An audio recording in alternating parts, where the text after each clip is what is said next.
Hello there, Star Wars fans. Bad Batch Episode 2 has come out, and while not as exciting as Episode 1, there was a bunch of great plot points. And make sure you stick around till the end because I have a great theory on who Omega is.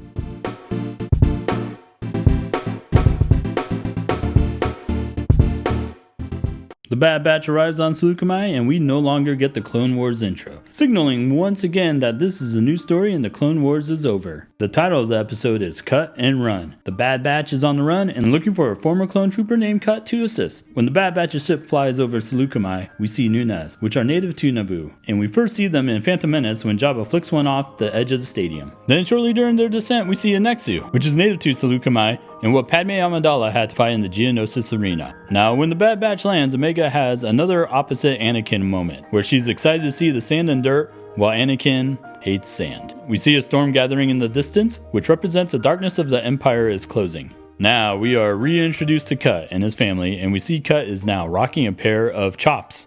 And the Bad Batch is welcomed like family, which made me wonder, when had they met Cut in the past? Cut mentions that Rex passed through a day prior, so it should come as no surprise that we may see Rex in the next episode. Cut also mentions that the Regs were acting strangely, and Omega mentioned that it's because of the inhibitor chips, and Tech confirms that he knew all about them.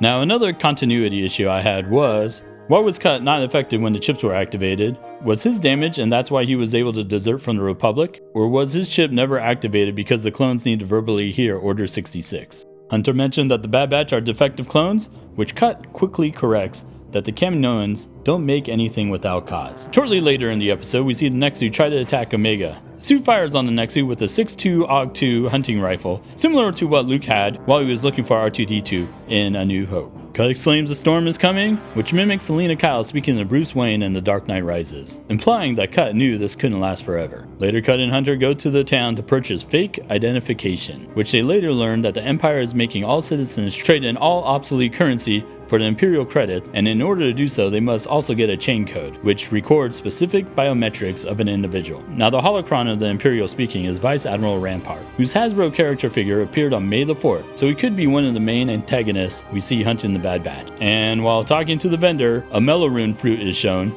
which Ezra and Zeb attack an Imperial troop transport over in Rebels. Also, we see the Empire is now seizing and tagging all ships for documentation. Now, another callback to Rebels, we see Omega sitting in the gun turret of the Bad Batch's ship, thinking about her home, which is a callback to Ezra thinking about his parents. Tech gets his ship impounded in order to create fake chain codes. He tells Echo to scomp into the security database, and scomp is the tool that droids use to access terminals, and what Echo's right hand has been replaced with by the Techno Union. Clone Trooper searches the Bad Batch's ship, and mentioned that it appears to be a modified Omicron attack shuttle, which was first seen in the 1999 game Star Wars X-Wing Alliance. This ship is also the predecessor to the Lambda-class shuttle. Omega takes the disc to Cut and his family, while the Bad Batch gets in the shootout with the Regs. Cut's family escapes. Prior to that, Hunter tells Omega that she's to go with Cut, and she says she wants to stay with the Bad Batch. Wrecker breaks the gravity lock on the ship, and they escape. Now, there's a touching moment at the end where Hunter tells Omega that if this is where she wants to be, this is where she'll stay. While this episode seemed to be centered around the growth of Hunter and Omega's bond,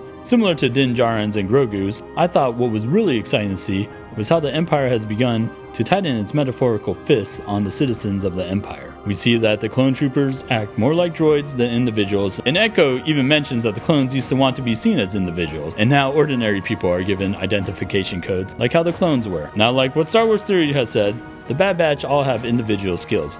But what if Omega has all the skills? I think one theory is Omega could be the precursor to the Purge Trooper program. Now, Purge Troopers were specialized units of clones in the early years of the Empire, who were tasked with assisting Inquisitors and Darth Vader in hunting the Jedi, and were not necessarily of Jango Fett template. And this could explain why Omega looks different from all the other clones, and is female. I think if we see Omega begin to show signs of super strength, this may hold some truth behind this theory. She's already given examples of heightened senses, accuracy with an intelligent mind, working as a medical assistant at her age.